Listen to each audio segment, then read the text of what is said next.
Thank you all for joining us to take part in the Drum's Global Can issue. I'm really delighted to be co-editing this with my colleagues Cheryl Sandberg and Mark Darcy. Now, our ambition in this issue is to explore creativity as a force that shaped our past and also look to how it's going to shape our future, one that's mobile and also video first. And I can't think of anyone better to discuss this with than bringing together these individuals today. With me, I have three people that have played a huge part in the evolution of the creative industries globally. John Bartle, Nigel Bogle, and John Hegarty, the co-founders of creative agency Bartle, Bogle, Hegarty, or BBH as it's now known today. And it is such an honour and a privilege to be here with them all today. But before we begin, I should also point out that I have a very personal connection with the three men here today, as my first ever role in advertising was as a graduate trainee at BBH. And having had the immense good fortune to learn personally from all of them, I wanted to be able to give the Drum's readers the chance to do the same. And as we head towards Cannes Lions, a celebration of connection and creativity, we really wanted to be able to speak with the people who've helped to inspire this world to tell great stories and to make more impactful work for people and businesses.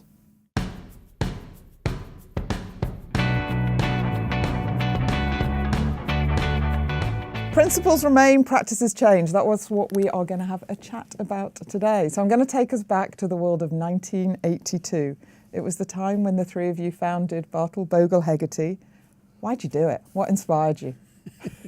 We were we needed another job, really. That was it. We'd been at TBWA for 8.5 years and realised it was running out of steam, so we needed to do something else. But no, it was 8.5 years working together. We realised that actually there was a better way of doing it, and we wanted to make that happen. And I think if you have that kind of vision, that desire to really make an impact, you want to do it your way, not somebody else's way. And that was primarily the driving point. And then Nigel suggested it and we all went, yeah, okay. So what was the gap you were trying to fill? Well, we came after a whole raft of agencies that had started a couple of years before. So we needed to stand out from them. And I think we felt that at that stage back in 1982, a lot of the big network agencies were quite sleepy. And there was an opportunity for a serious creative business to get in there and be strong strategically and strong creatively. Well, there's a lot of evidence then that clients were becoming less concerned about the size of their agency and much more concerned about the size of the advertising ideas that were coming out, which I think might not necessarily still be the case, but that's another matter. And therefore there was an opportunity. So some of the agencies that preceded us, which then became known as the first wave, including us, when the second wave was invented. Some of those agencies were getting a lot of attention from sizable clients, and you did have opportunities. And of course, from a client point of view, they had an opportunity of working with founders of the company. And one of the little understood things about us is that we weren't somebody bringing together three people, as happened when we started TBWA, when 6 people were brought together, but 3 people who'd worked together. So we'd actually had a test market. We'd had a trial run. So we'd made loads of mistakes, learned a lot, knew we'd make some more mistakes, but not the same ones, we hoped. And the most important thing that we learned was that we could work together. And we represented very different disciplines, very different backgrounds. And a long time later, we were still together. But you all had different roles, very different roles that you had, and you would come together and you would collaborate together around clients and around the business needs of the clients. How did that work? Was it all happy plain sailing? Ever any tensions that happened between you?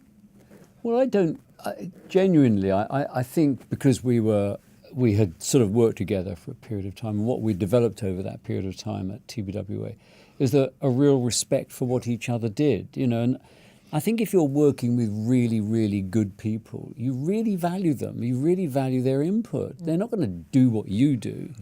But, I like it. It's like a band. A great band is great because everybody knows exactly what they're about, what they do. Not everybody's trying to be the lead singer. Not everybody's trying to play bass guitar. Not everybody's trying to be the percussionist. And because you're together respecting what each other does, you have this fantastic ability to create something wonderful. And without that, I don't think it could have worked. Of course we had differences, but ultimately, as Nigel used to say, you play the ball, not the man. You had a kind of difference, but then at the end of it, account management, planning, and I was creative. Those responsibilities came to the fore at the end of it. And doing it is the ultimate collaborative industry. You've got to work together, and if 1 + 1 doesn't equal more than 2, then you might as well just have 1 there, right?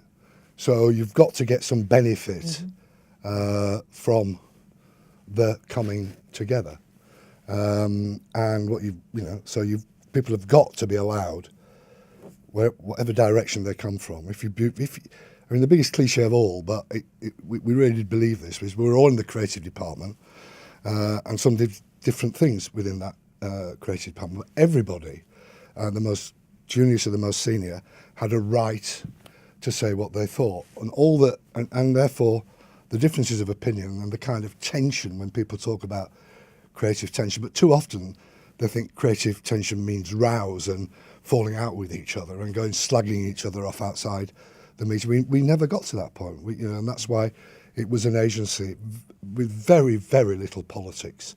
And I was only there half of its life so far. And it doesn't mean I'm going back. It means the agency's going on.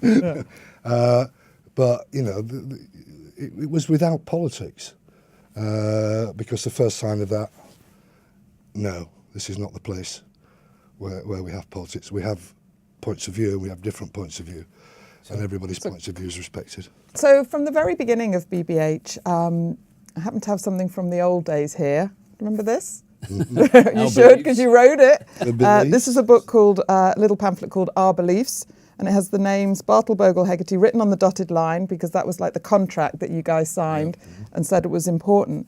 And number 1 is the power of creativity and the primacy of the idea.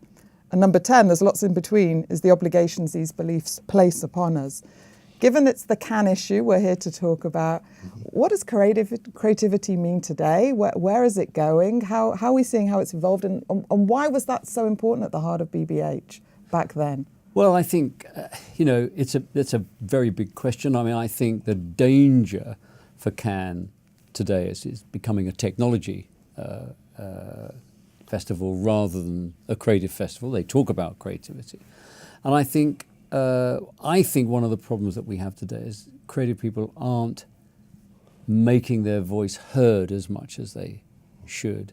If you think about our industry as opposed to the communications industry in its total, our industry was changed by creative thinkers who said, I believe in this. They had a philosophical approach to what was needed.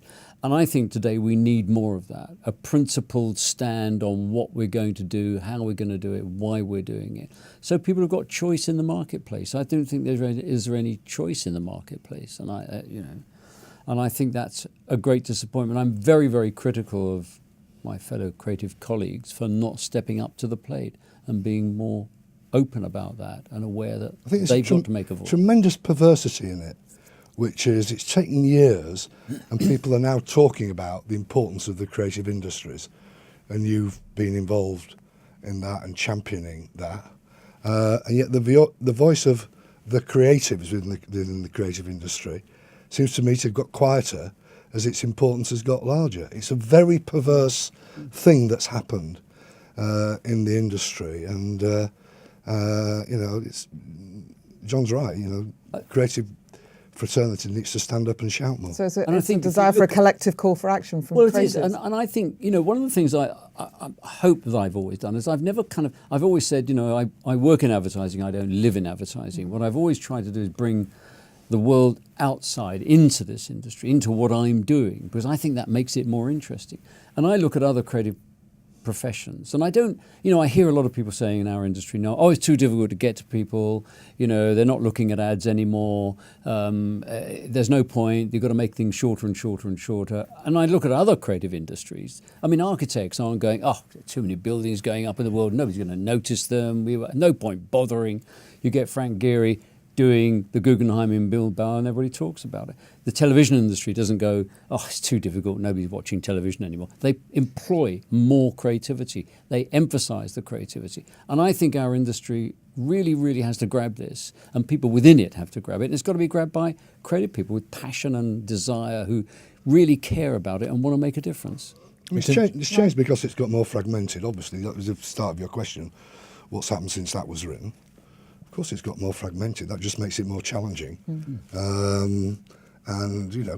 But in a fragmented market, what you want is a bigger, stronger idea. You want to unify this business. The idea that you can't unify people is absurd. If the idea is great, people come together over it, and they want to. Nigel? I agree with them. Okay, so the thing I would say is I find in a world where there is a huge pressure on production costs in our industry, chop, chop, chop, chop, chop. And I look at the quality of drama and the amount of investment that you get in drama in this country now and all around the world, and the leadership that creative people have applied to get that to that place, directors, producers, and so on. So you've got this, you watch something like The Crown, or you see incredible production values, and then you cut to an ad break where the quality of the production has been cut by the fact that people are not investing in the communication. And there's a real opportunity. I find that odd. Yeah, absolutely right. It's absurd, isn't it? No other industry would behave like that. I think one of the reasons why, in the early days of commercial television, there were a lot of very good commercials, was to do with BBC, the standards of production. And I don't think we've gone forward in the way that the television companies, as Nigel said, their production has gone forward. what did you think of me back in 1992 as a graduate and as an employee? Oh, lovely. That's a good one, that one. I like that one, actually. I tell you, people often say to me, what do you look for in somebody when they come and join you? And of course you look for skill, talent, ability, and all those things. But I think enthusiasm. And I think you embodied that. And I love telling this little story about enthusiasm. And it was a friend of mine who's a poet, and he's a bit religious. He talks about God a lot, in a nice way, but, and he talks about God as but God, he says to me, John, it's just energy, you see, and he says, and that's why enthusiasm is so important, because it attracts people, and he said, of course, the etymology of the word enthusiasm, and I went, no, and he said, it comes from the Greek, it means to be with God. And I think enthusiastic people in our industry, when you're dealing with sort of, in many ways, you can argue insubstantial things. They're here today, gone tomorrow. Enthusiasm around that is fundamentally important. And I think you brought that to what you did. And I think that's part of why you were so successful. Thank you. I knew a bit about you from a mutual friend. So I took a back seat in your recruitment. But what I remember is how well and cleverly you sold yourself and let people know how much you wanted the job. And that spoke volumes for you, which is also why you were a very potent new business force for the agency. And the challenge with you was always what's she really like underneath that performance. And that was extremely nice and satisfactory. So you did us proud. You did us proud. And you were this intake of females left, right and centre, which did that agency a great deal of good. You scared the shit out of me. And still does. Your job, Nigel. I just remember that. The reason I asked you about the pitch you did at the end of your training program, I just remember that you opening the pitch, and you kind of ran at me and finger wagged and 20. asked me some question or other. And I went, oh God. So that's one thing I remember. No, but I think the thing that I admire about you is you're very good at something I'm very bad at, which is I think you're on record as saying there's nothing I like more than walking into a room full of 200 people and you don't know any of them. And you do that, and that ability to connect with people, not network, it's more than network, it's ability to connect with people very, very quickly. Whereas when I walk into a room full of 200 people, I try and find a corner and watch everybody else. Get out as fast as you can. Where's the exit? Open the door and go, Oh no, I'm not going in there. So that's what I would say. So there we have it. Thank you to John, Nigel and John for taking the time to be with us and for sharing their experience here with us today. I don't know about you, but I've been so inspired by the lessons, the insights, and for me, the odd reminisce that we've discussed. From the very founding of BBH through to the challenges of modern creativity. And I really hope that the drum readers will have been so too. We've covered a really broad spectrum of issues related to creativity. And on hearing from the three of them about the founding of BBH, I think this has been a really truly unique chance to take stock of where our industries come from and where we're going to go to in a mobile-first world. And to echo some of the earlier comments, practices do indeed change, but crucially, it's the principles of creativity that remain. And for those of you watching, this is just a little snippet of the conversation that's taken place. Be sure to look out for and read the full interview with John Bartle, Sir Nigel Bogle and Sir John Hegarty in the Facebook co-edited issue of The Drum. Thank you very much.